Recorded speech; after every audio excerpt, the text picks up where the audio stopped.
Bonjour à tous, j'espère que vous m'entendez. Si vous m'entendez pas, à ce moment-là, vous le notifiez dans l'onglet conversation. Ou même si vous m'entendez, ça me permettrait de savoir si tout est bon de votre côté.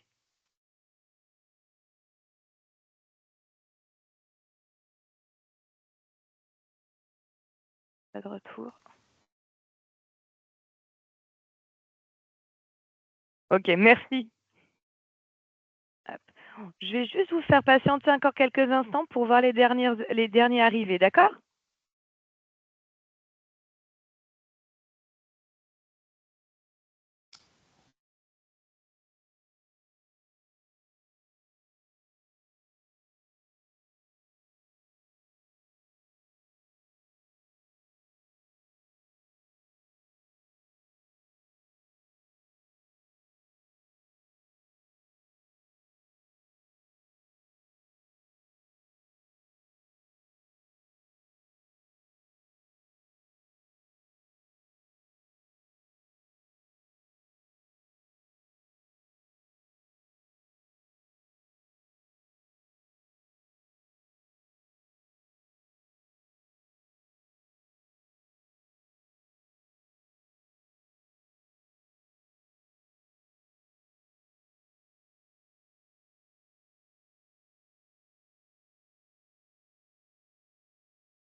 Ah, j'avais pas vu que Maître Just était parti. Quand il Je suis reviendra, on là. commence. Ah, c'est bon, Je suis là. nickel. Ok, on Je va suis là. commencer et puis bon, moi, les prochains, on les fera rentrer, il n'y a pas de souci.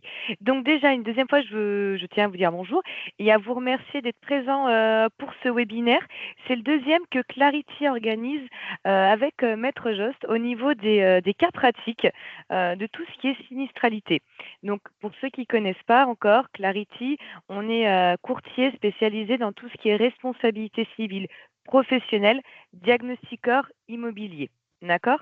Et donc là, aujourd'hui, j'ai l'honneur d'animer ce webinaire avec Maître Damien Jost et aussi par son associé, Monsieur Maître Recruz Nardello.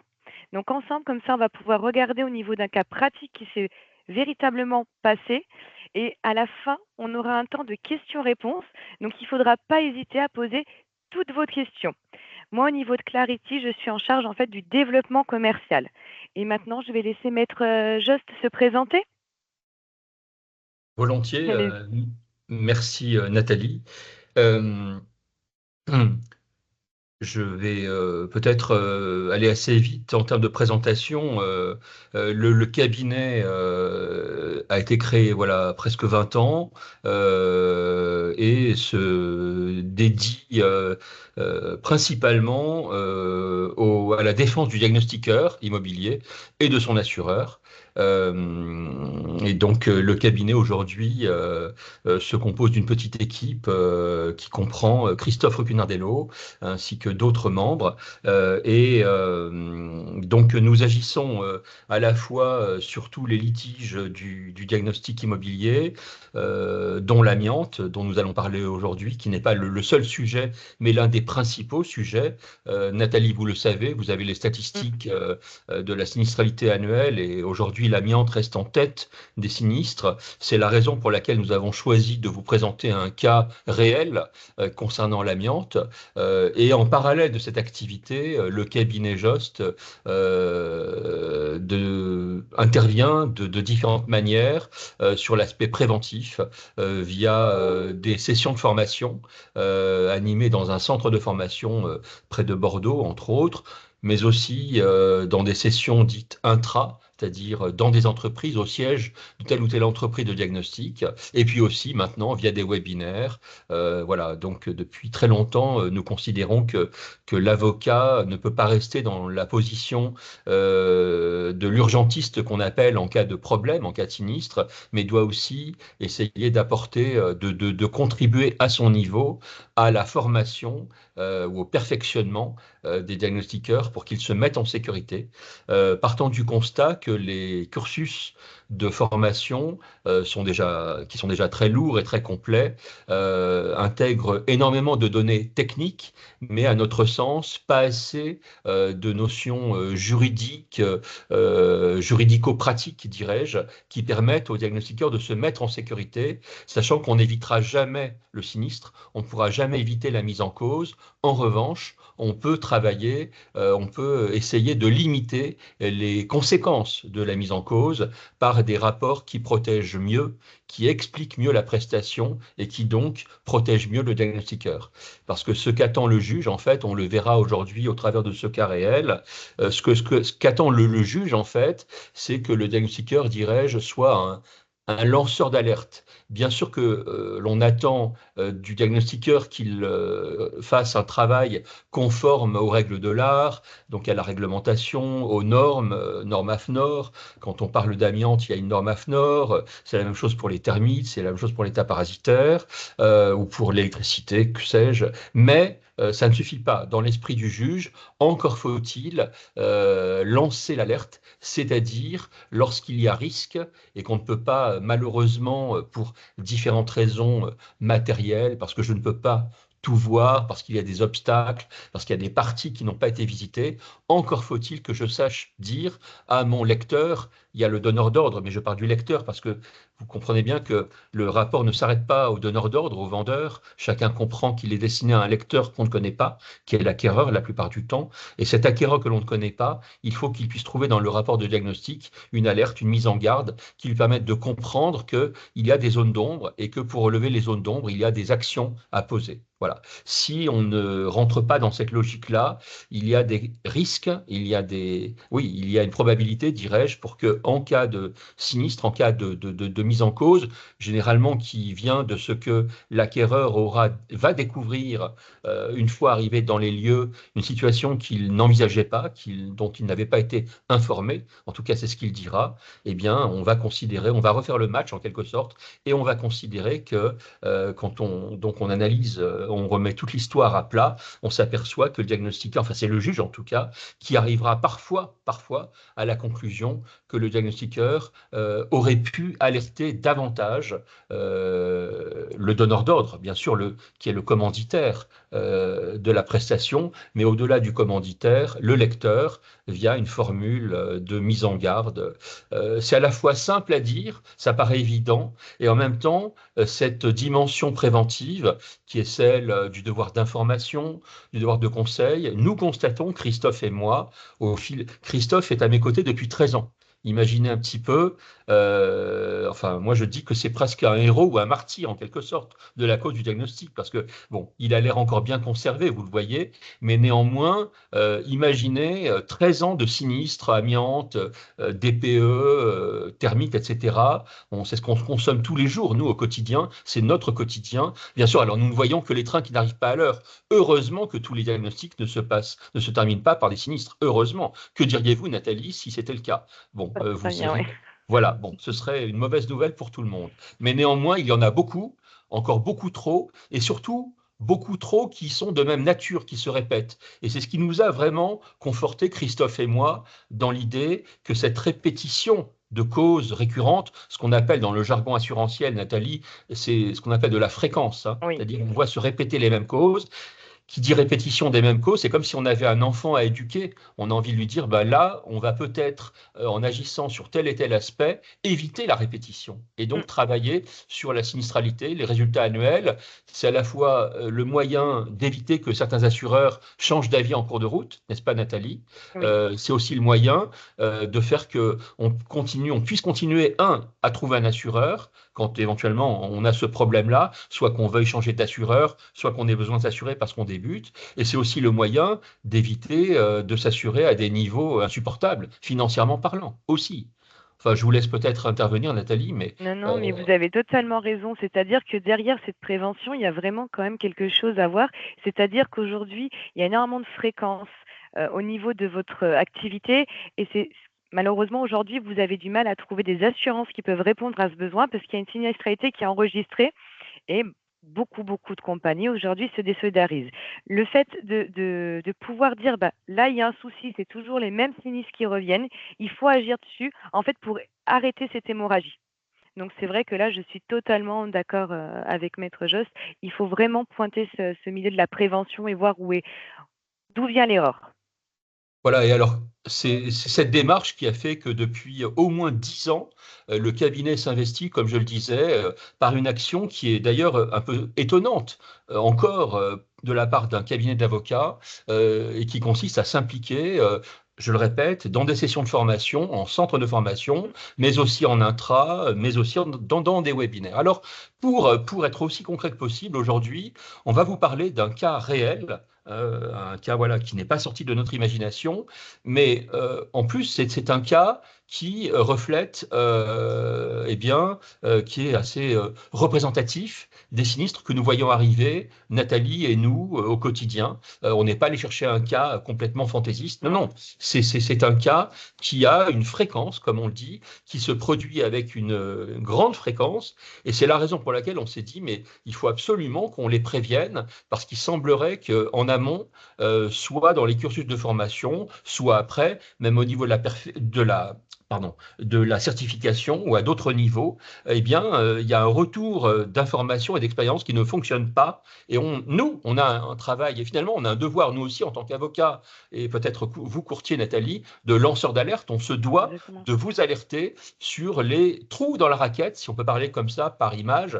Mais là, on a identifié un trou dans la raquette. Alors, sur l'amiante, on va parler principalement pour l'amiante d'une maison sans, ce qu'on appelle dans notre, avec un peu de fantaisie ou de, voilà, on parle au second degré, ben, un peu comme un avocat, c'est pas tout à fait étonnant. On parle de maisons sans toiture parce qu'on va s'apercevoir au final, au travers du cas qu'on va examiner ensemble, que finalement, on peut se demander si la maison dont on va parler a bien une toiture, ce qui paraît évidemment une question un peu absurde et saugrenue, presque provocatrice, et pourtant, vous allez voir, vous verrez par vous-même ce dont on veut parler, et qui nous semble en plus vraiment constituer un phénomène très récurrent.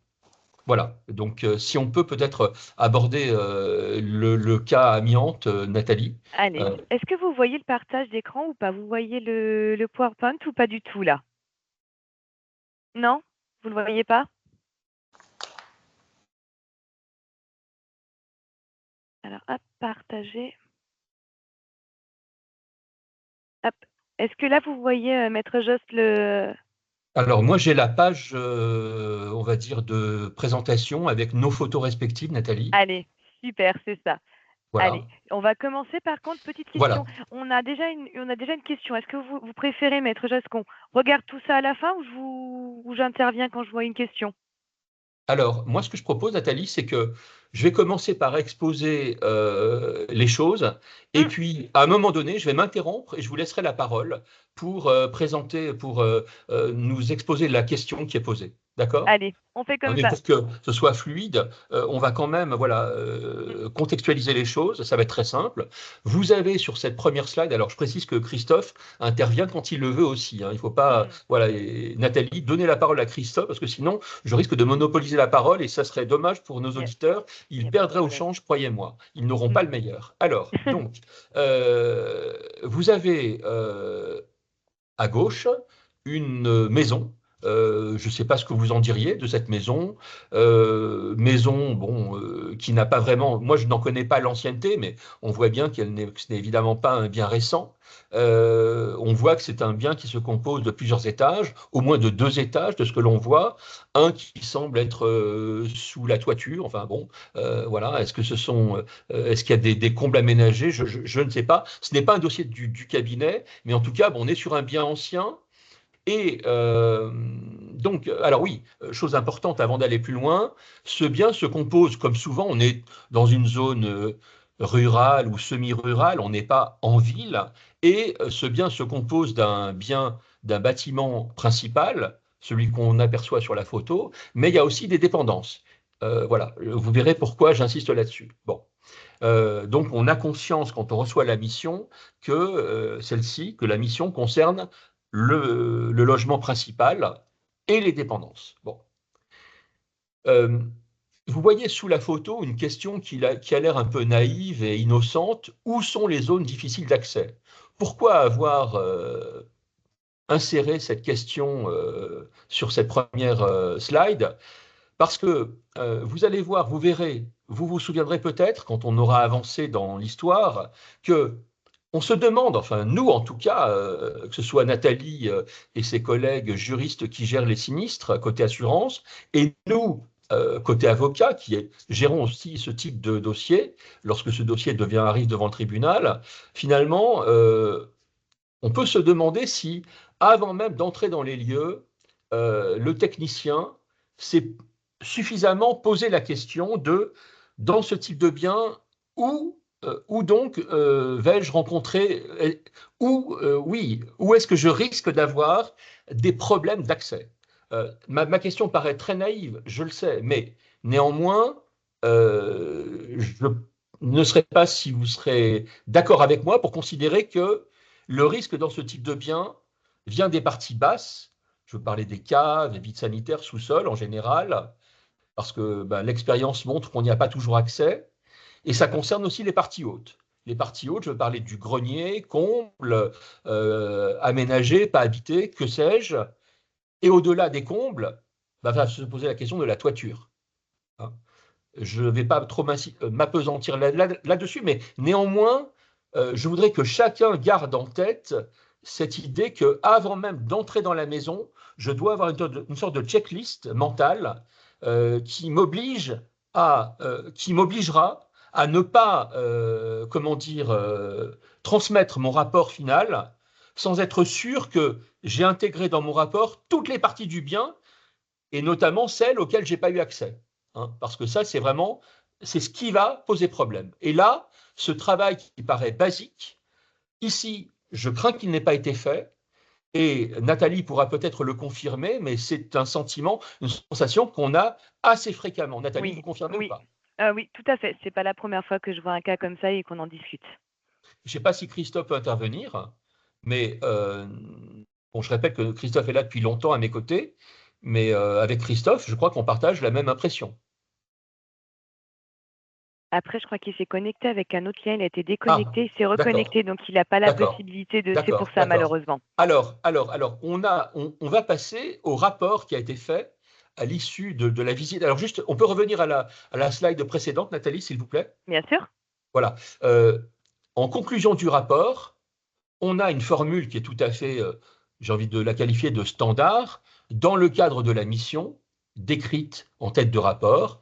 Il n'a pas été repéré de matériaux. Bon, donc tout le monde connaît par cœur cette formulation qui correspond d'ailleurs à mon humble avis. Je rappelle que je ne suis pas diagnostiqueur, qu'à la faculté de droit, on ne m'a pas appris ce qu'est l'amiante, ce qu'est le diagnostic amiante et comment on rédige un rapport. Tout ça, je l'ai appris au fil du temps, mais je n'ai aucune prétention d'être ni un diagnostiqueur, ni un formateur, ni un certificateur. Mais néanmoins, je sais que ce type de formule correspond à ce que l'on apprend en centre de formation, correspond à ce que les certificateurs attendent de vous et correspond aussi à ce que la norme, bon, quand on applique la norme, sachant que je sais très bien que la norme amiante, on peut très bien l'appliquer comme on peut très bien aussi choisir d'appliquer l'arrêté, notamment du 12 décembre 2012. On a le choix, c'est une originalité, mais ça je l'ai découvert en cours de route. Mais néanmoins, si on s'en tient à la norme amiante, la NFI 46020, si ma mémoire est bonne, eh bien, voilà, la formule qui a été utilisée en guise de conclusion du rapport est tout à fait académique, correcte, conforme, dirais-je. Bon.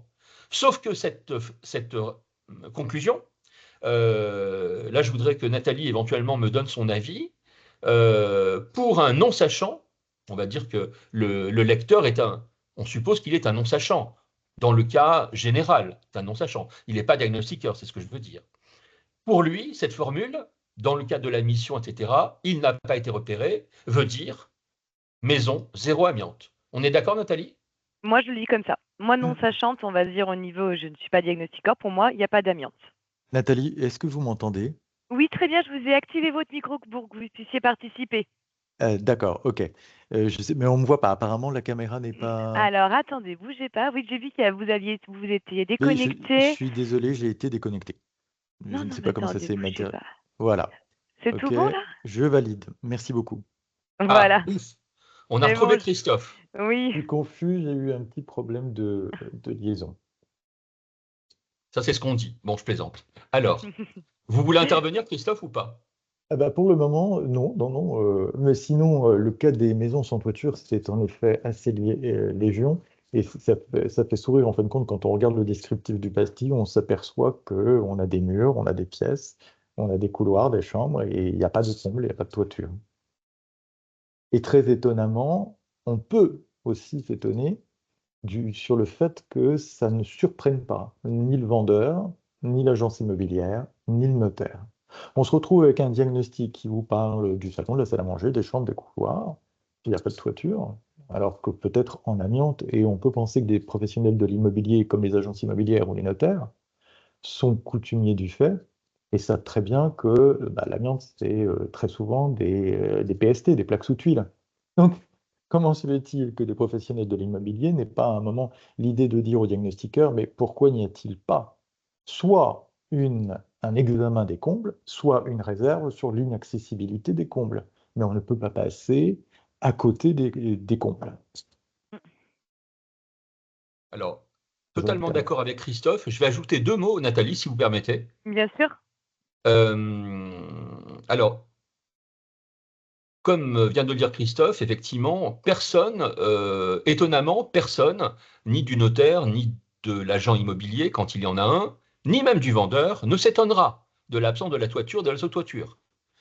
Pensez donc, ça arrange tout le monde. Le vendeur, s'il sait qu'il y a une sous-toiture amiantée, vous pensez si ça l'arrange qu'on n'en parle pas? On se comprend. J'espère que tout le monde comprend bien l'idée.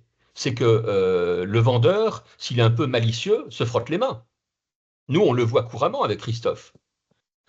Le diagnostiqueur ne parle pas de la toiture pour des raisons, bon, X et Y, peu importe lesquelles, oubli ou pas oubli, enfin, ou complexité de la prestation, je ne sais pas trop. D'ailleurs, j'ai jamais trop su comprendre pourquoi ce trou dans la raquette. Mais, donc, le vendeur face à un oubli manifeste, en général, il ne va pas broncher. Il ne vous enverra pas un mail quand vous allez lui envoyer votre rapport avec votre facture. Vous aurez rarement un mail en retour du vendeur, du donneur d'ordre, disant ah, vous avez oublié la toiture, la sous-toiture, Christophe. On ne voit pas ça. Jamais. Bon.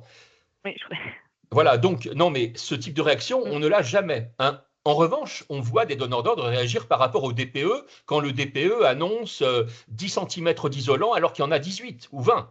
Christophe, vous m'entendez? Oui, oui, oui, simplement, je vois que je suis très obscur, j'ai essayé d'ouvrir Bon. les rideaux, mais à Paris, il ne fait pas beau, sachez-le. Ouais. Bon, mais alors, donc, voilà, le vendeur, on ne le voit pas réagir dans cette situation. Au contraire, ça va l'arranger. Pour lui, c'est quasiment un alibi, en quelque sorte. Ça, c'est un premier point que je voulais souligner. C'est que là, on est en train finalement de faire le jeu du vendeur qui cherche un alibi, si éventuellement il lui prend l'idée de ne pas révéler ce qu'il sait. Alors comment pourrait-il se faire qu'il sache qu'il y a de l'amiante? En pratique, nous on le voit très fréquemment avec Christophe. Quelle est cette situation? C'est la situation, mais je pense qu'il n'y a pas une semaine, vous entendez bien? Et ça fait 20 ans qu'on travaille sur le sujet. Il n'y a pas une semaine où l'on ne voit pas passer un sinistre, un dossier amiante, et Dieu sait si on en voit passer, où le vendeur qui a missionné, donc le diagnostiqueur, qui est finalement attaqué. Le vendeur, quand il a acheté, il avait acheté sur la base d'un diagnostic. Quand il a acheté il y a moins de 20-25 ans, il avait reçu un diagnostic qui lui disait éventuellement il y a de l'amiante sous la toiture, dans le plafond, au-dessus du faux plafond, enfin, etc., etc. Et puis, pour des raisons X et Y, la situation, alors, est-ce que l'aspect du bien a changé? Est-ce que le diagnostiqueur de l'instant T était plus perspicace que celui d'après? Je ne sais pas trop. Quoi qu'il en soit, le vendeur, donc, qui savait, quand il a acheté, qu'il y avait de l'amiante, quand il décide de revendre et qu'il vous missionne, que croyez-vous qu'il fasse? Va-t-il vous donner son diagnostic? Évidemment pas. Il se gardera bien de vous le fournir. Pourtant, vous savez que la norme amiante prévoit, la NFX 46020 prévoit que vous devez récupérer l'ancien repérage. Vous avez même dans la trame du rapport que vous utilisez, je ne vais pas faire de publicité à tel ou tel éditeur de logiciels, mais voyez à qui je pense, on prend les principaux éditeurs de logiciels, nous ne connaissons pas une trame de rapport, de repérage avant-vente, bien sûr, dans laquelle il ne soit pas précisé, il n'y a pas une rubrique qui précise document remis à l'opérateur avant la mission de repérage. Et généralement, Christophe, qu'est-ce qu'on voit? Document remis à l'opérateur. Ah, votre micro est coupé. Ça peut être un petit trait. Donc, Ou alors, et ou quand néant, il y a un mot, ou néant. néant. Voilà, néant. Alors le petit trait est encore plus ambigu, hein, Bon, non, mais néant. généralement, moi, je dirais que majoritairement, c'est néant. C'est Voilà, néant. voilà, néant. C'est-à-dire que, voilà, alors, néant, au mieux, on va le traduire par, on m'a rien donné. Oui. Avez-vous seulement demandé les anciens repérages? Ça, voilà. Et là, tout ça pour vous dire que, en fait, vous devriez, c'est un conseil que nous vous donnons par expérience, là encore, imaginez qu'aujourd'hui même, nous travaillons, Christophe et moi, nous avons travaillé ce matin sur un dossier amiante, un repérage avant-vente, et ce qui va sauver probablement la mise ou la tête du diagnostiqueur ou celle de son assureur, c'est que ce diagnostiqueur a eu le réflexe de réclamer au donneur d'ordre l'ancien repérage. Il l'a analysé et là, bingo, l'ancien repérage signalait la présence d'amiante. Et bon, ce que n'a pas pu constater le diagnostiqueur, parce que l'aspect du bien a changé entre-temps, un bardage bois est arrivé qui a modifié la visibilité de la façade de la maison, mais donc, ayant eu connaissance de l'ancien rapport de repérage, on a mis une réserve dans le rapport, et cette réserve va probablement une réserve du type un ancien rapport de repérage signalait une façade amiantée. Aujourd'hui, je ne peux plus rien constater. Si vous souhaitez lever le doute, voici ce qu'il faut faire. Il faut m'autoriser à démonter partiellement le bardage. À mon avis, on ne peut pas faire mieux. Voilà le type de réserve qui va vous protéger. Et voilà. Mais ça, c'est toute une démarche, toute une logique qu'il faut acquérir, qu'il faudra acquérir parce que je crois, je profite de l'occasion pour en parler, qu'on ne se préoccupe pas assez des anciens rapports de repérage. Voilà. Pardon Nathalie si j'étais un peu long, mais on peut Non, passer fallait bien. peut-être à la deuxième slide. Allez, c'est parti.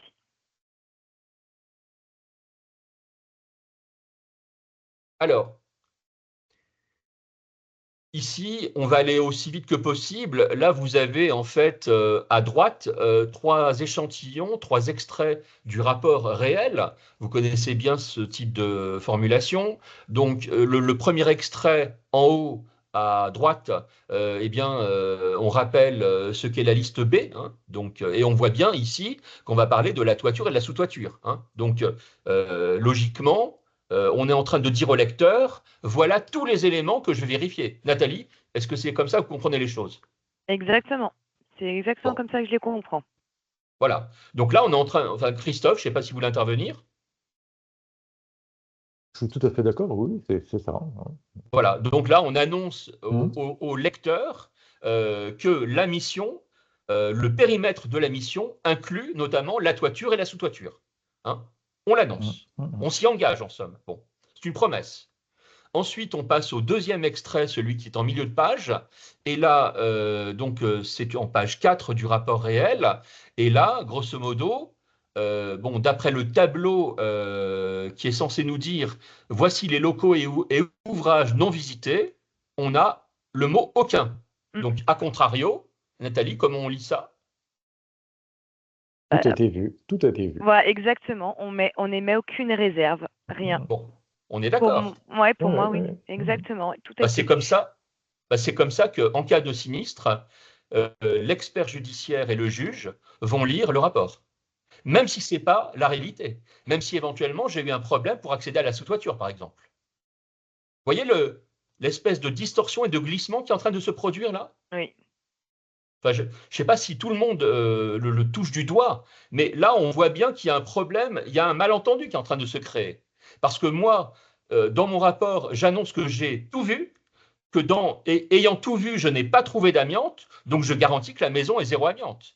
Alors même qu'il y a des parties dont on sait très bien qu'éventuellement, j'y suis pas allé pour X raisons. Par exemple, la sous-toiture, parce qu'il se trouve que la sous-toiture, c'est pas toujours facile d'aller voir une sous-toiture, surtout sur un bien ancien. Bon.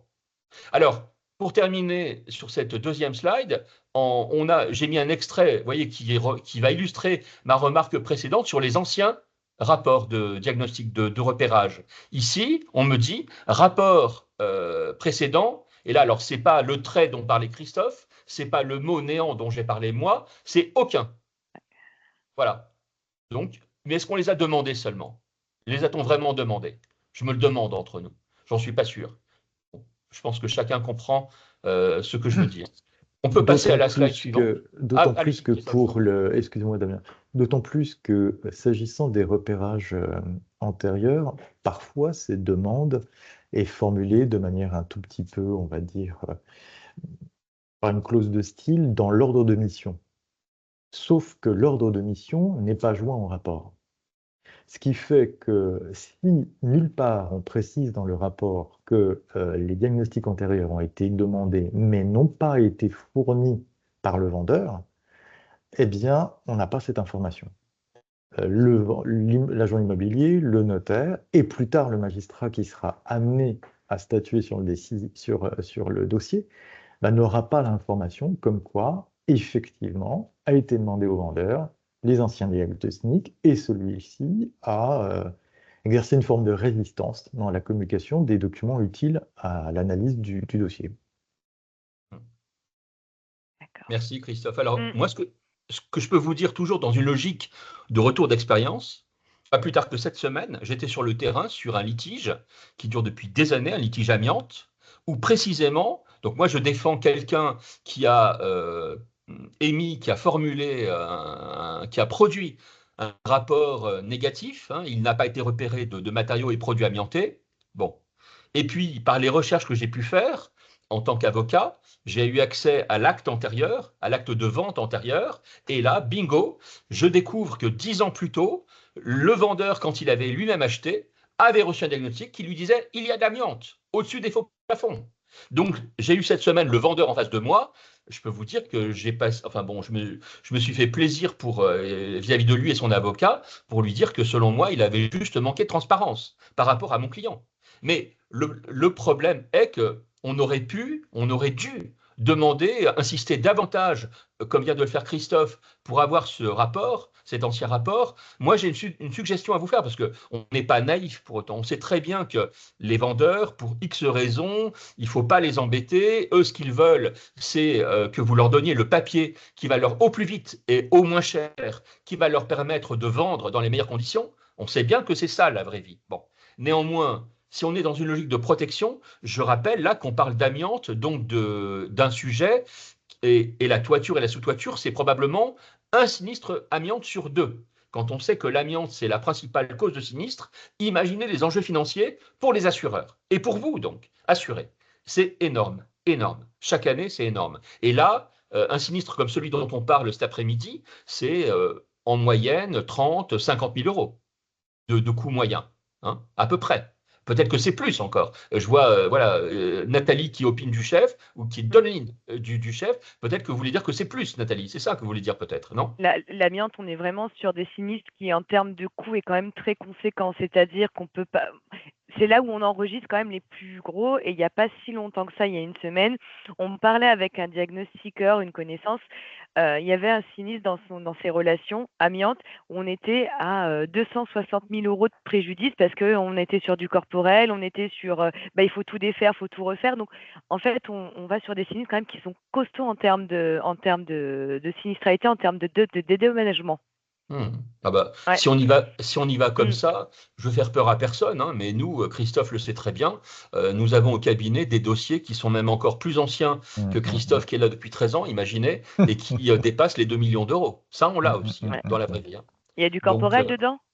non, non, non, non, Non, non, non, non, c'est même pas de corporel, non, non. non, non, non. Non, mais Il n'y on a est que du sur. matériel et de Ouais. ce qu'on appelle de l'immatériel, c'est-à-dire des Les dommages. retards, des pertes locatives, enfin, vous voyez, Ouais, des pertes d'exploitation, bien etc., sûr. etc. Voilà. Mais Mais on était l'amiante, sur, allez-y, Christophe, allez-y, allez-y. on était sur un avant-démol, hein, pour un Avant travaux. avant-démoliment. Avant Avant travaux? travaux Avant travaux. et avant On démol. était, On était sur les deux registres. Mais on quoi qu'il en était, oui. soit, voilà, mais même l'avant-vente peut générer des conséquences financières considérables. Alors, donc, l'ancien rapport de repérage, donc je l'ai eu encore cette semaine.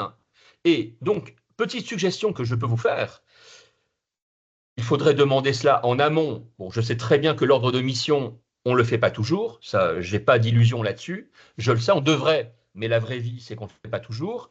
Au minimum, et c'est un conseil, une suggestion que je vous fais, c'est lorsque vous transmettez votre rapport à votre donneur d'ordre avec la facture. Je suppose que c'est forcément comme ça que ça se passe au final. Pour avoir votre paiement, vous transmettez la facture avec l'ordre, avec le rapport. Peut-être même que vous transmettez la facture avant le jeu. Bon, après, je pense que les pratiques peuvent différer. Mais lorsque vous allez transmettre le rapport à votre client, à votre donneur d'ordre, vous lui préciserez toujours ceci. Ça, c'est vraiment une formule d'avocat, mélangée de notaire d'ailleurs, soit dit en passant. J'ai fait autant de temps avec les notaires qu'avec les diagnostiqueurs, imaginez un peu.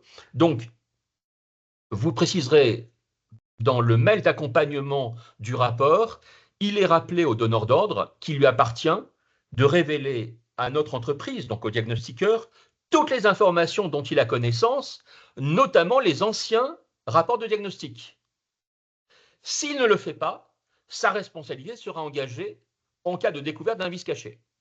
Je ne sais pas si tout le monde me comprend, mais ça, c'est le type de formule qui vous protégera et qui va responsabiliser le donneur d'ordre. Ce qu'on ne fait jamais pourtant. À mon avis, on ne le fait pas ou quasiment jamais. Je ne sais pas ce que vous en pensez, Nathalie, mais je pense que ça, c'est vraiment un moyen, un, de se couvrir, et deux, d'empêcher parce que vous avez même des donneurs d'ordre, nous on le voit, Christophe et moi, en face de sinistres, en face de procès, dirais-je, qui poussent la mauvaise foi jusqu'à dire, mais on ne m'a pas demandé les anciens rapports. Personne ne me les a demandés. Vous voyez? Disons que je Donc pense que justement. plus on aura de documents, plus on aura de l'historique sur le bâtiment, plus ça aidera dans la suite. C'est plus ça Voilà. conforte. Ah, moi, je peux vous dire que j'ai déjà, là, vous voyez, là, sur cette slide, et on passe à la suivante dans 1 minute, c'est promis, mais donc dans ce passage en bas de slide sur les rapports précédents, moi, je me souviens avoir tenté dans une précédente affaire d'utiliser ce type de formule pour dire à l'expert nommé par le juge, donc l'expert judiciaire, bah, on a demandé les rapports, mais on ne nous les a pas fournis. Et l'expert qui me regarde avec un peu d'ironie en disant non, maître, soyez sérieux, ce passage-là ne prouve pas que vous avez demandé quoi que ce soit. On le voit dans tous les rapports, ça prouve rien. Voilà ce qu'on m'a répondu. Voilà. Voilà, Nathalie, on peut passer à la slide suivante, si vous voulez. Alors là, on arrive maintenant vraiment au concret et au cœur du sujet. En haut de cet écran, vous voyez la rubrique numéro 3, là, désignation du ou des immeubles bâtis. Et là, on a votre collègue diagnostiqueur qui décrit eh bien, ce qu'il a visité, ce qu'il a examiné. Il va lister les parties qu'il a visitées. Alors, on a toute une liste. Et dans cette liste, vous allez vous remarquer qu'en rez-de-jardin, il y a, semble-t-il, une salle de sport. Hein, tout le monde le voit. Donc on annonce, enfin au moins ça démontre que le diagnostiqueur a conscience que dans le champ, dans le périmètre de sa mission, il y a une salle de sport. Tout le monde est d'accord là-dessus. Ensuite, on passe dans le tableau qui est à gauche, en dessous du tableau numéro 3, là. Ce qu'on appelait, nous, la liste des locaux visités. Hein. Voilà, c'est la rubrique 4, liste des locaux visités. Et là, il y a déjà une sorte de décalage, puisqu'on nous disait au-dessus qu'il y a une salle de sport. Et là, dans la liste des locaux visités, elle est où la salle de sport? Moi, je ne la vois pas. Elle est passée où? Elle s'est volatilisée? Qu'est-ce qui s'est passé? Christophe, vous avez une idée? Je pense en effet qu'elle a dû disparaître. Et ça arrive souvent. On a des pièces qui disparaissent ou des pièces qui apparaissent, notamment dans le Carrez. On a parfois des pièces qui apparaissent. Et bien là, la pauvre salle de sport a disparu. Peut-être que le diagnostiqueur n'était pas sportif et il a fait un blocage sur la salle. C'est juste pour détendre l'atmosphère parce qu'en même temps, bon voilà, on n'est pas là pour. Mais vous voyez, là, on a vraiment un souci. Et je dirais que ce souci, je pense qu'un œil, on n'a pas besoin même d'être diagnostiqueur pour voir qu'il y a un problème. Qu'il y a là, enfin, Nathalie, je ne sais pas ce que vous en pensez, mais là, il y aurait une sorte de checklist ou de, je ne sais pas comment vous allez appeler ça, mais de checking. Normalement, on le voit, ça, non? C'est ça, quand il met la description du site, il y a un moment donné dans la liste des locaux visités, c'est vrai que c'est la première chose qu'on a vue, pourquoi on ne ressort pas la salle de sport. Donc soit on ne la met pas dans la description du site et on a complètement fait abstraction de la salle de sport, soit on la visite quand même à minima. Surtout que sur ce qui est sur la slide d'avant, c'était bien marqué aucun nulle part. Donc c'est ça, on ne sait pas trop. Moi personnellement, je ne sais pas trop comment il a visité le lieu là. Je me pose des questions. Et Nathalie, votre perplexité sera celle du juge demain, si demain ce dossier arrive devant un juge, malheureusement. Et là, Ouais. nous, pour Christophe et moi, ça va être un grand moment de solitude pour expliquer ce qui s'est passé, le pourquoi du comment. Enfin, Christophe a beaucoup de talent, donc lui, il arrivera forcément, il va trouver les mots, et c'est sûr. Mais Non, mais bon, je ressortirai le coup de la pièce ayant disparu. Ça peut marcher, hein, on sait jamais. Oui. C'est un malentendu. Hein. et alors en plus, on a le croquis, on a tenu à mettre cet autre échantillon du rapport, c'est le croquis, on a un croquis, ça c'est génial. Mais dans le croquis, manque de chance, on a à nouveau la salle de sport qui revient. Donc on comprend encore moins pourquoi elle a disparu de la liste des locaux visités. Et vous allez voir après pourquoi j'ai une sorte d'obsession pour la salle de sport. Vous allez comprendre très vite, je vous assure. Mais là, vous voyez, là, on s'aperçoit, enfin, on a un enchaînement logique, malheureusement, dont on voit bien que ça va mal se terminer. Vous ne connaissez pas encore la suite de l'histoire parce qu'on fait monter un peu le suspense pour vous tenir en haleine. Mais là, vous voyez bien que là, on avance, on commence à avoir une intensité dramatique. Hein. On a envie de savoir comment ça s'est terminé et comment le petit pousset est tombé dans la gueule du loup. Parce que c'est ce qui va se passer. Tout le monde a conscience que ça va se terminer comme ça, non? Il n'y aura pas d'happy end ici, vous l'avez compris. Alors, on avance peut-être dans ces slides. Nathalie, si vous voulez. Allez. Alors voilà. Donc, on a envoyé le rapport de diagnostic qu'on vient de voir. La vente s'est produite. Hein, agent immobilier, j'imagine. Bon, négociation, compromis, promesse, que sais-je, notaire. Et puis après l'achat, eh bien, on reçoit, là, on a reçu, le diagnostiqueur reçoit, vous voyez, on remonte à 2020. Hein, donc, je crois que la réclamation, là, de mémoire, Nathalie, elle remonte à la fin de l'année dernière. On est en fin Oui, c'est ça. 2024. Donc, vous voyez, donc là, il y a un différé de 4 ans, puisqu'on a un acquéreur, c'est l'acquéreur ici qui écrit au diagnostiqueur. Et c'est vous qui connaissez le dossier, Nathalie. Hein. Nous, on ne le connaît pas, on est bien d'accord. Hein. Vous confirmez que nous n'avons que les éléments qui s'affichent. Hein. Nous ne connaissons rien d'autre. Exactement. Nous ne Rien savons du pas tout. qui, pas Non. où, Bah, non. voilà. Et au demeurant, vous avez bien fait, on ne veut rien savoir de On a cette affaire. anonymisé, ouais, non, il n'y avait pas de Absolument, souci. non, mais c'est beaucoup Mm, mieux et pour tout mm. le monde. Mais donc là, on voit bien qu'il y a un différé de 4 ans entre le diagnostic et le moment où les choses bougent, la réclamation arrive, et là, donc, on a un acquéreur qui nous dit, ben voilà, en 2020, vous avez fait le diagnostic amiante de la maison, c'est plutôt bien écrit d'ailleurs, on voit que là, on a un acquéreur qui soit s'y connaît ou a pris conseil, enfin, c'est déjà, moi je trouve plutôt très bien rédigé. La conclusion de ce diagnostic est qu'il n'y a pas d'amiante dans cette maison. Vous voyez, on en revient à ce qu'on disait dans la première diapositive, la première slide. Pour le lecteur moyen, la conclusion du rapport, dans le cas de la mission, il n'a pas été repéré, etc., ça veut dire maison sans amiante. Voilà comment il a lu cette conclusion.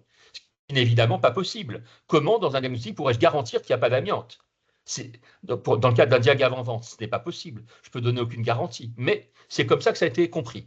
Là, bon. Et alors donc, il poursuit l'acquéreur. Or, suite à la venue une amie, qui a attiré notre attention sur le toit de la salle de sport.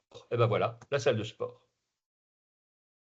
Donc cette amie, alors, elle a eu un doute que malheureusement, elle est apparemment la seule à avoir eu. Manque de chance, hein, qu'elle ne soit pas l'amie du diagnostiqueur. Et donc, nous avons fait venir un diagnostiqueur, et il se trouve que le toit de la salle de sport, donc, est en panneau ondulé de fibrociment, 120 mètres carrés environ. Nous avons déjà pu échanger à ce sujet, donc je comprends de cela que donc il y a déjà eu entre l'acquéreur, le plaignant, donc, et le diagnostiqueur des discussions. Bon. Et en plus, alors je découvre enfin, alors est-ce que c'est du bluff de la part de l'acquéreur ou est-ce que c'est la réalité? Il va jusqu'à dire, vous avez vu les photos et vous avez constaté qu'il y avait effectivement une erreur. Alors moi, je vais vous donner un conseil, je pense que Nathalie sera d'accord avec moi. Surtout, même si, comme ça semble être le cas ici, on est sur un dossier qui paraît délicat, j'en ai parfaitement conscience. Néanmoins, par expérience judiciaire, je vous déconseille fortement d'aller reconnaître une erreur, une responsabilité, quoi que ce soit. Ce n'est pas à vous de porter ce type de jugement. Non seulement vous n'avez pas à le faire, parce qu'il faut avoir, enfin, on est sur des notions. Alors, bien sûr que euh, si on était comme là, dans le cadre de notre webinaire, en petit comité, en off, enfin même si j'imagine qu'il va y avoir des caméras et des partages de ce webinaire qu'on va retrouver je ne sais où, je plaisante, mais après on ne sait jamais, rien n'est jamais étanche aujourd'hui, mais en tout cas, ce que je veux dire, c'est que autant quand on est en petit comité, on peut dire plein de choses, mais là, commencer à parler d'erreur, de oui, j'ai commis une erreur, oui, j'ai engagé ma responsabilité, je vous déconseille de le faire parce que on s'aperçoit que juridiquement, ça a des conséquences très compliquées, ce type de reconnaissance. Imaginez par exemple qu'il s'avère que par les recherches que votre avocat pourrait faire ultérieurement, qu'on découvre que le vendeur a triché, qu'il savait qu'il y avait une toiture amiantée sur la salle de sport. Mais pour le vendeur, c'est du pain béni, là. Vous avez reconnu l'erreur. Donc lui, il est dédouané, vous avez compris.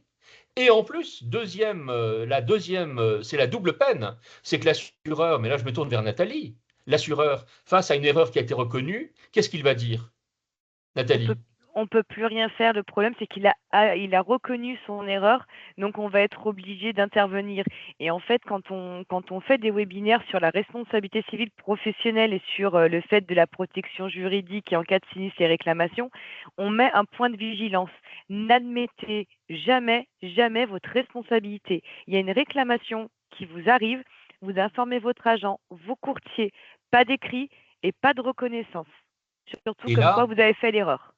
absolument, Nathalie, merci. Et Mm. là, je voudrais insister sur le fait qu'il ne s'agit pas du tout, là, on ne se prononce pas sur l'aspect moral, parce Non. qu'évidemment, Mm. moralement, bien sûr que c'est compliqué quand tout professionnel, qu'il soit assureur, avocat, notaire, diagnostiqueur, peut commettre une erreur. Ça, on ne le discute pas. Le problème est que ce n'est pas à vous d'être jugé parti et d'apprécier s'il y a eu erreur ou pas. Peut-être que cette erreur, elle a été provoquée par un vendeur malicieux. Ici, par exemple, regardez, Et là, donc, apparemment, sur la photo qui apparaît sous l'extrait de la lettre de l'acquéreur, vous apercevez l'une des dépendances, même deux dépendances, si je comprends bien la configuration des lieux. Oui. Encore une fois, c'est un site que je ne connais Mm. pas et un dossier que je ne connais pas. Mais il semblerait que la dépendance qu'on aperçoit au milieu, là, avec cette toiture en tuiles en terre cuite, on aperçoit deux Velux, hein, deux fenêtres de toit. Mm. Qui les a posées, ces fenêtres? Si c'est le vendeur qui les a fait poser, et dans un passé récent, qu'on ne me dise pas que celui qui a posé les Velux n'a pas vu qu'il y avait de l'amiante en sous-toiture. C'est pas possible. Ce n'est pas possible. Donc le vendeur savait. Donc il a piégé le diagnostiqueur. En fait, il est là le problème. Voilà. Enfin, moi, c'est ma lecture des choses. Si demain je dois défendre ce type de dossier, voilà ce que sera mon approche. Par contre, si j'ai, comme ça semble être le cas, un diagnostiqueur qui a déjà reconnu son erreur, Ouais. évidemment que mon adversaire, je parle de l'avocat, de l'acquéreur ou même du vendeur, il va me dire, mais Jost, là, vous êtes en train de faire de la diversion. Il a déjà reconnu son erreur, vous perdez votre temps. Il n'y a plus qu'à faire un chèque, hein, Nathalie. Voilà. Oui, exactement. Christophe, un mot? Oui, un petit mot au sujet, c'est pas tout à fait en lien avec les luxes et les travaux. Je reprends la lettre du demandeur qui dit le diagnostic conclut qu'il n'y a pas d'amiante dans cette maison. Alors, je vois un petit commentaire là dans les conversations, maison zéro amiante dans les limites de la mission. Eh bien, là, la lettre de l'acquéreur montre bien que la limite de mission, ce n'est pas une arme de protection massive. Je veux dire pour deux raisons. Premièrement, en face de vous, celui qui va lire le diagnostic, l'acquéreur, c'est un profane absolu, ou tout du moins dans l'esprit du magistrat qui va être euh, amené à trancher la décision, l'acquéreur, par définition, par axiome, c'est un profane, quelqu'un qui n'y connaît rien en droit immobilier et c'est encore moins un professionnel du bâtiment. Donc, la norme, on ne sait même pas ce que ça veut dire. Et donc, en gros, ce qui est important pour le magistrat, c'est pas ce que l'acquéreur aurait pu comprendre s'il avait la norme sous le nez, mais ce qu'il a effectivement compris. Et quand on met pas d'amiance repérée, certes, dans les limites de la mission, dans les limites de la mission est totalement occultée par le magistrat, il n'y a pas d'amiante. Point. Et c'est là qu'on peut voir chez certains diagnostiqueurs une sorte de, moi j'appelle ça le culte de la norme. C'est pas parce que vous avez une disposition de la norme que vous croyez qui, pour vous, est de nature à vous protéger, qu'en réalité, elle va vous protéger. Bien au contraire, on s'aperçoit que ce type de précision qui, d'après vous, amène à limiter votre champ d'investigation à ce qui est défini par la norme, eh bien, ça se retourne contre vous. Parce qu'en fin Et de ça ne compte, protège pas. ça ne protège pas, c'est même à double tranchant. Et ça, c'est le premier point. Et le deuxième point, surtout dans les limites de la mission, c'est qu'on s'aperçoit qu'on a une jurisprudence de plus en plus sévère, on va dire qui se radicalise, pour Enfin, qui se considérer durcit. qui se durcit, pour considérer que le diagnostiqueur doit aller largement au-delà de sa mission, largement au-delà des limites Enfin, il doit être lanceur par, d'alerte. Lanceur d'alerte. posées par la norme. Euh, Damien parle de lanceur d'alerte, c'est le fameux devoir de conseil. Hein. Certes, j'ai une mission, soit dit en passant, je suis le seul à la connaître parce que vous, vendeur ou qui me donnez la mission, ou vous, acquérant Kéléga, bah, vous ne la connaissez pas, cette norme. Hein, et puis, soit dit en passant, ça fait 13 ans que je travaille là-dedans. Pour un profane, elle est juste imbitable. Je ne sais même pas comment un profane peut essayer de comprendre quoi que ce soit. Bon. Donc, le magistrat va aller au-delà du champ restreint de la norme. Donc, quand vous dites pas d'amiante sous les limites de la mission qui m'a été confiée, ce n'est pas vraiment aussi protecteur qu'on pourrait le croire. Ça ne l'est même pas du tout, en fait. Ce sont des formules qui, aux yeux du juge, ce n'est pas le cabinet qui parle, hein, c'est notre expérience judiciaire qui nous fait dire qu'aux yeux du juge, cette restriction, parce que bien sûr qu'elle est très, comment dire, subtile, cette formulation, dans le cadre de la mission, elle est très notariale, dirais-je, mais ça ne protège pas du tout. Non. Jamais ça ne dira aux yeux du sachant, je n'ai pas tout vu. Par contre, je vais me faire un peu le maître du temps. On va avancer un petit peu au niveau des slides, hein. Bien sûr, Nathalie. Voilà, là, on a déjà dit l'essentiel. Je vous en prie. Avançons dans. Donc, ici, on va passer à la partie commentaire. Alors, on voit déjà une dernière photo qui nous montre, je ne sais pas si vous apercevez, si vous distinguez sous les tuiles le fibrociment. Mais donc, on a manifestement là, on voit bien du gris, dirais-je, sous les tuiles. Donc, là, je pense que c'est vraiment un dossier qui est mal parti. Je ne vois pas comment, de bonne foi, on pourra dire qu'on n'avait pas vu, qu'on ne pouvait pas voir. Je ne vois pas comment. Vous voyez, je ne vais pas chercher à louvoyer. Alors, et mon problème est le suivant, enfin le problème de celui qui va défendre, hein, c'est que ni la toiture ni la sous-toiture ne figurent parmi les parties visitées, comme on l'a déjà vu. Ces ouvrages n'ont fait l'objet d'aucune réserve, alors que notre conseil, et d'ailleurs je pense que là on enfonce une porte ouverte, parce que vous le savez tous normalement, une partie non visitée, et surtout la toiture et la sous-toiture, c'est une réserve systématique, et surtout pas de réserve générale, hein.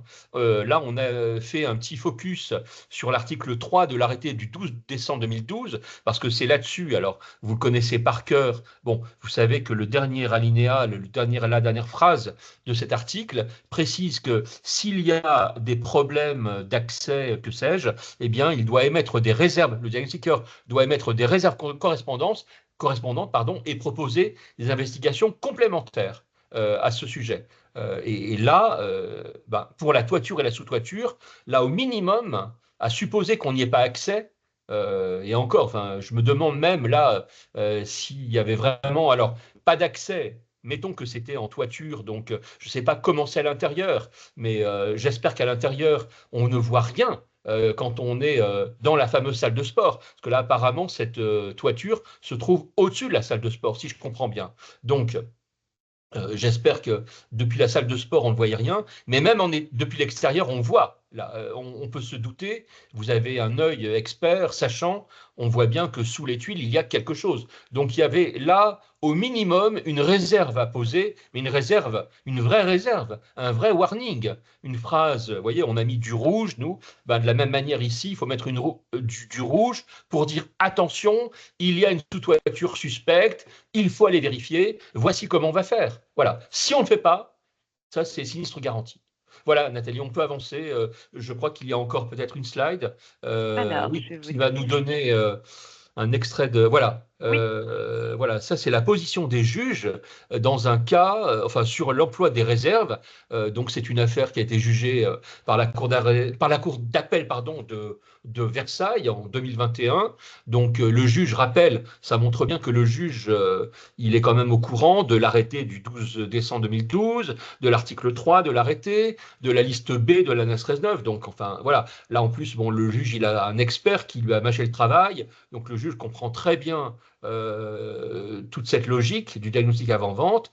Et comme vous le voyez dans les parties qu'on a mis en gras, et en rouge ou en noir, voilà, le juge nous dit certaines parties, enfin quand certaines parties de l'immeuble ne sont pas accessibles, l'opérateur de repérage le précise et en mentionne les motifs.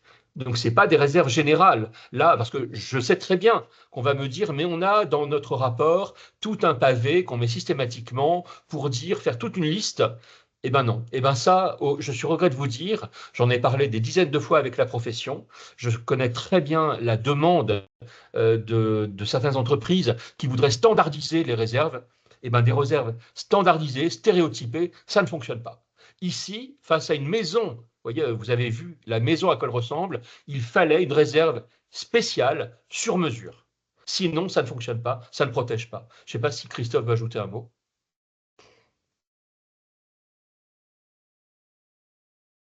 Non, non, non. je suis tout à fait d'accord. En fin de compte, il y a une expression qui est utilisée parfois par les magistrats qui est celle de clause de style. Les pavés avec un ensemble de réserves, on va dire, purement théorique, hein, tout ce qui est derrière, les papiers, les plaquages, les moquettes, c'est considéré comme des clauses de style par le magistrat et à ce titre, il les écarte, tout simplement, hein, un petit peu comme dans les contrats d'assurance où le magistrat estime que quand c'est écrit trop petit ou quand c'est écrit ou que ce n'est pas suffisamment lisible, la clause, ou qu'elle est imprécise, la clause est considérée comme inapplicable. Et bien là, c'est la même chose. Les réserves qui sont trop générales et surtout ça donne l'idée au magistrat que vous ne collez pas à la réalité de l'immeuble, que vous avez des phrases toutes faites, que vous C'est ça. utilisez systématiquement pour tous vos rapports. Il assimile par une forme de négligence. En fin de compte, l'opérateur ne se casse même pas la tête, ne se préoccupe pas de la réalité de la situation. Il a un canevas, il se contente de remplir les trous du canevas et il ne va pas chercher plus loin. Et il n'a pas cette curiosité de, comment dire, de définir la réserve exacte. En gros, les réserves se perdent dans la masse. Plutôt que de mettre ce pavé avec 70 réserves, dont une seule est pertinente, le magistrat attend qu'on élague, qu'on enlève les 69 qui sont inutiles. C'est pas la peine de parler de ce qu'il y a sous la moquette, il n'y a pas de moquette dans cette maison. C'est pas la peine de parler de plaquage, il n'y a pas de plaquage dans cette maison. En revanche, il y a des combles et il n'y a pas de trappe. Ça, c'est important. J'ai terminé. Nathalie, voilà. Non, mais merci Christophe. Voilà, Ouais. Nathalie, voilà, je pense que nous, il me semble qu'on a fait le tour de ce cas.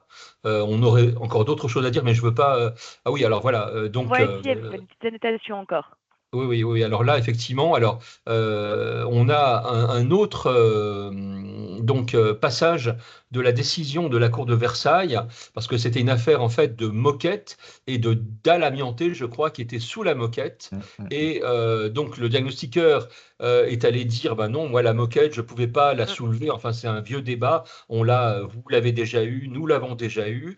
On a un expert qui a considéré que la moquette, bon, on pouvait quand même la retirer par endroits, bref. Mais le juge dit, bon, même si la moquette, hein, le juge, lui, il va pas se prononcer sur moquette, on peut la retirer ou pas, partiellement ou pas. Bon, ça l'intéresse pas trop ce débat. Mais il dit simplement, l'arrêté du 12 décembre 2012 imposait au diagnostiqueur d'émettre des réserves sur l'impossibilité de vérifier si le sol sous la moquette était ou non susceptible de contenir de l'amiante.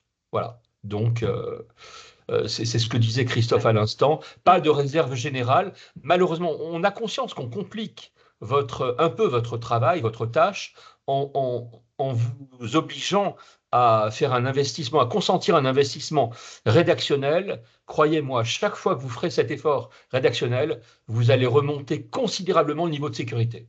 Voilà moi ce que je peux vous dire.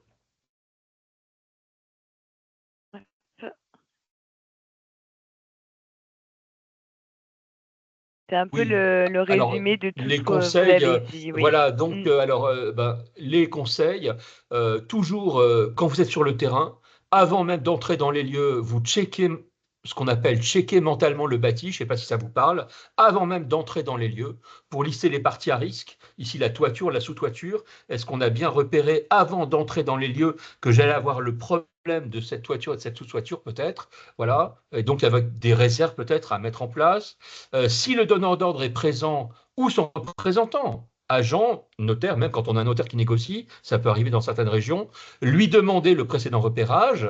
D'ailleurs, en lui rappelant que, ah oui, vous n'avez pas le précédent repérage, vous savez, c'est très simple, hein. Il suffit de passer un coup de fil à votre notaire et votre notaire vous l'envoie par Internet dans la journée, hein. Pour lui, c'est un clic, hein, pour le notaire, l'ancien rapport de diagnostic, hein. Donc, ce n'est pas un problème en général.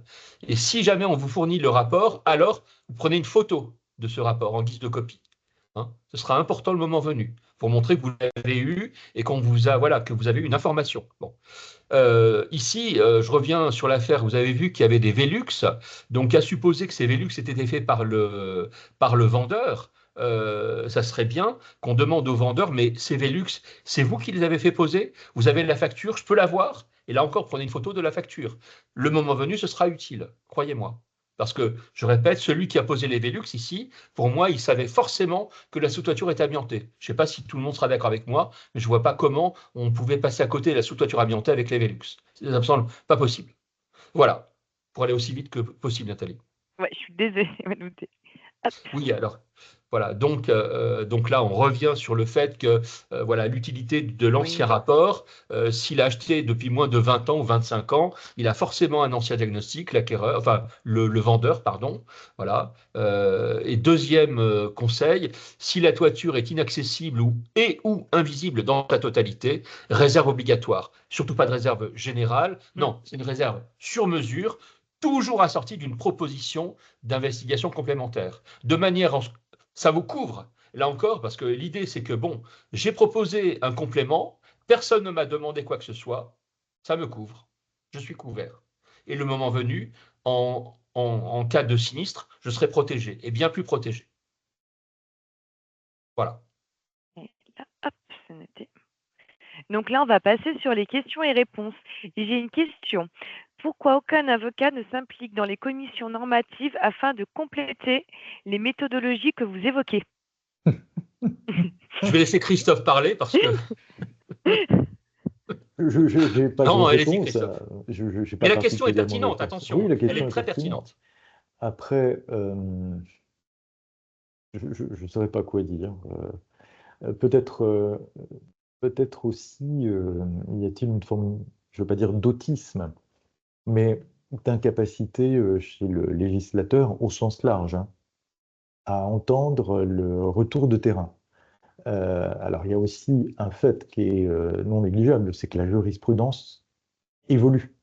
Et le législateur, hein, que ce soit les députés ou que ce soit un ministre par un arrêté, ou que ce soit une commission normative, ne peut pas, ne peut pas remettre, enfin, ne peut pas jouer les Pénélopes et détricoter la nuit ce qu'il a tricoté le jour.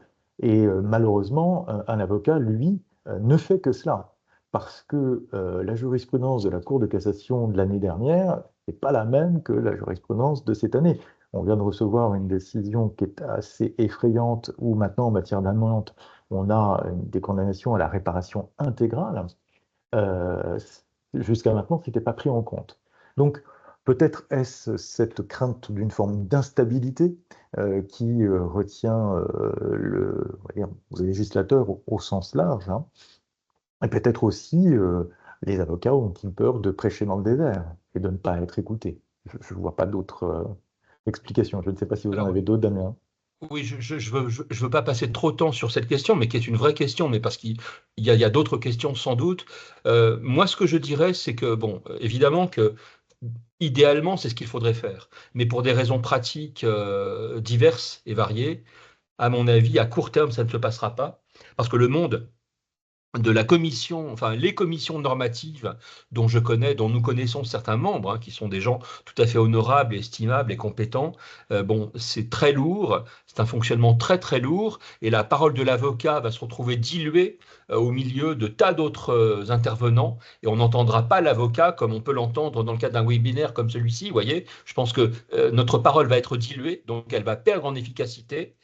En revanche, ce qu'il faudrait, et je ne désespère pas d'y parvenir. La semaine dernière, il y avait à Paris, vous le savez, d'ailleurs Nathalie le sait aussi bien que nous, on s'y est croisé avec Clarity, les RVDI, et au RVDI, j'ai croisé aussi la directrice d'un des principaux éditeurs de logiciels, et je pense que ce serait bien qu'un jour, les avocats soit peut-être se rapprochent du monde des éditeurs de logiciels pour apporter leur retour d'expérience à la fabrication des rapports. Parce que là, on a des rapports qui, je l'ai dit à la directrice de ce logiciel que j'ai croisé donc la semaine dernière, j'ai l'impression que nous voyons avec Christophe, nous avons l'impression que les rapports actuellement ne laissent pas assez de place aux devoirs d'information, de conseil, aux réserves. Il est là le problème. Et donc, avant d'aller vers la solution ultime, c'est la commission de normalisation, bien sûr, mais avant, l'étape qui vient avant, l'étape prioritaire, c'est le logiciel de rédaction d'actes. Il faudrait que vos logiciels vous mettent en sécurité davantage. Ils vous mettent en sécurité sur l'aspect réglementaire, mais ils ne vous mettent pas, à nos yeux, assez en sécurité sur l'aspect judiciaire, dirais-je. Voilà. Je ne sais pas si je suis clair. On on va prendre une dernière question. Par contre, j'en ai une autre où on nous demandait s'il était possible de récupérer la phrase. Il est rappelé au donneur d'ordre qui lui appartient de remettre au diagnostiqueur les anciens diagnostics. Vous inquiétez pas, le webinaire sera remis en replay. Donc, vous aurez accès. Donc, il n'y a pas de souci à ce niveau-là. Vous pourrez y retrouver tout ce que Maître Jost a dit. Il n'y a pas de problème. Alors, on va prendre une dernière question parce qu'on ne pourra pas toutes les faire. C'est, peut-on indiquer préventivement des endroits susceptibles de contenir de l'amiante? Alors, je vais aller très vite, Nathalie. Même si je sais très bien par expérience que cette question, c'est l'arbre qui cache la forêt, parce qu'il y a les pour et il y a les contre. Nous, notre position, en tant qu'avocat, elle est très simple. Ce que le juge attend, c'est que le diagnostiqueur sache dire au lecteur. Vous voyez, lecteur, c'est volontairement flou. C'est bien sûr le donneur d'ordre, mais pas que. C'est l'acquéreur, c'est le locataire, c'est d'autres. Bon, voire ce qu'on appelle le sous-acquéreur, celui qui achètera après l'acquéreur. Ça peut arriver aussi que lui se plaigne. Ce qu'on attend du diagnostiqueur et du rapport de diag, c'est quoi? C'est qu'on nous dise, il y a amiante, ici il y a amiante. Là, a priori, il n'y en a pas. Mais troisième cas ou cas intermédiaire, là, il y a un risque qu'il y en ait. Donc ça revient, je crois que ça répond en partie à la question, Nathalie. Hein. Oui. Voilà, le risque de présence d'amiante, c'est clairement une demande du juge. Donc moi, vous devinez ma réponse, c'est oui, il faut en parler. À la condition, si je peux me permettre, d'y rajouter un conseil, risque de présence d'amiante, nécessité de vérifier via des prélèvements et des analyses. C'est ça, Parce c'est que, tout à fait encore ça. une fois, en fin de compte, le diagnostic, il doit être fondé sur 3 piliers, les constatations, les réserves et les conseils. Vous avez 3 socles pour avoir un diagnostic qui soit solide. Sans l'un des socles, il y a un moment où ça va s'effondrer. Et donc, en effet, dire suspicion d'amiante ou risque d'amiante ou probabilité d'amiante là, mais donc, moi, je vous conseille de faire un prélèvement. Moi, je vous conseille de faire une analyse C'est en ça. laboratoire. C'est ça. Et Voilà. puis, si vous ne le faites Pour, pas, c'est votre responsabilité. Mais moi, je vous ai informé. Hein. pour, pour résumer l'idée, moi je dis que le devoir conseil, il faut le penser comme un couple. Il y a 2 éléments. Il y a la partie information, voilà le problème. Le problème, c'est qu'il y a un risque. Par exemple, un risque de présence d'amiante ou de je ne sais quoi d'autre. Ici, risque de présence d'amiante. Et ensuite, l'autre élément du couple, c'est la solution. La solution, c'est une action. L'action, c'est prélèvement, sondage, investigation complémentaire. Voilà. Le devoir de conseil marche toujours sur ce couple, sur ce couple binaire, voilà, sur ce couple, oui. Information, action. C'est comme ça qu'on y arrivera. Après, je vois qu'on est en train de rédiger une autre question. Hop. Alors, on m'a mis la norme. Les écarts à la norme doivent être justifiés. La forme du rapport est normative. Venez en discuter en commission. Vos remarques, bien que pertinentes, ne sont pas possibles. Oui, mais je dirais que ça, je le sais, j'ai envie de dire, je l'ai déjà entendu. Ce que je sais, en revanche, par expérience, depuis 20 ans, je fréquente les tribunaux. Les juges, ils ne mettent jamais les pieds en commission de normalisation, en commission normative. Et donc, moi, je peux tout entendre. J'entends depuis 20 ans des gens qui me disent, Jost, ce que vous êtes un doux rêveur, ce que vous dites n'est pas réalisable. Oui, mais sauf que, euh, laissez-moi vous dire que ceux qui, parfois, donnent des conseils, donnent des indications sur la façon de travailler, sur le mode opératoire, n'ont, à mon avis, pas assez mis les pieds dans les tribunaux et ne savent pas exactement jusqu'où va le devoir de conseil? Qu'attend le juge? Quand je parle du risque de présence d'amiante, c'est très facile d'aller prendre les dernières décisions de jurisprudence et voir qu'aujourd'hui, le juge attend du diagnostiqueur qu'il sache dire il y a un risque, même si je sais très bien que la norme, par exemple, la norme amiante qui d'ailleurs n'est pas obligatoire, je le rappelle, contrairement aux thermites, par exemple, la norme amiante n'est pas obligatoire. Hein, elle est d'application volontaire. Bon. Mais cette norme, quand on décide de l'appliquer, elle ne vous empêche pas d'exprimer votre devoir de conseil. Vous devez dire, voilà, vous devez avoir une conclusion, je le sais, qui dise il a été repéré ou il n'a pas été repéré, encore mieux dans le cadre de la mission comme on l'a fait ici. Mais là, pour revenir au cas qu'on a traité aujourd'hui, j'espère que tout le monde sera d'accord, au moins mettons-nous d'accord sur ce constat. Vous serez d'accord, j'espère, avec nous pour considérer que le cas qu'on a vu aujourd'hui relève de ce que j'appellerais le trou dans la raquette. Nathalie, je ne sais pas si vous êtes d'accord, mais c'est une maison sans toiture et ça pose un Mais problème. Et oui, c'est peut-être 40% de nos dossiers amiantes aujourd'hui, c'est Nathalie, ce que oui, peut-être. oui, c'est exactement ça. C'est-à-dire que, bah, les maisons sans toit jusqu'à venir au milieu du diag, chez Clarity, voilà. Maintenant, je comprends, il y a beaucoup de dossiers où, en fait, au niveau des schémas, au niveau de tout ça, c'est pas fait, on va dire, voilà, comme l'exemple qu'on a eu, il manque des choses et on arrive vite à des sinistres. Voilà. Et le C'est une problème, c'est qu'on constatation, a ouais. une sinistralité qui ne s'améliore pas, qui s'aggrave, qui Mmh. conduit les assureurs. Je crois que vous savez tous qu'en 2022, MMA a décidé de se désengager du marché après 20 ans de présence sur le marché. C'est quand même un signal fort. Ce n'est pas anodin qu'un assureur comme MMA, qui est une compagnie qui assure les notaires par ailleurs, hein, donc qui assure beaucoup d'agences immobilières, donc une société qui a les reins solides pourtant, et qui se désengage du marché. Ça, c'est un élément préoccupant. Et l'amiante, nous le savons au cabinet, chaque année, on voit passer, alors pas nous dans notre cabinet, mais sur la scène judiciaire, chaque année, on voit passer des sinistres, Nathalie le disait, qui dépassent les 100 000, 200 000, Oui, 300 oui. 000 euros. Imaginez le temps qu'il faut à un assureur pour rentabiliser un contrat d'assurance quand il a épongé, si on peut dire, essuyé 3 ou 4 sinistres à 4 ou 500 000 euros dans l'année. Je n'en dirai pas plus. Et bah, on va finir sur ça parce qu'on arrive au terme. Donc, il y a d'autres questions. Donc, comme je vous dis, il y a le replay, donc vous inquiétez pas. Et pour les autres questions, de toute façon, on répondra, il n'y a pas de souci. Je les ai toutes notées. En tout cas, je tenais vraiment à vous remercier pour votre intervention.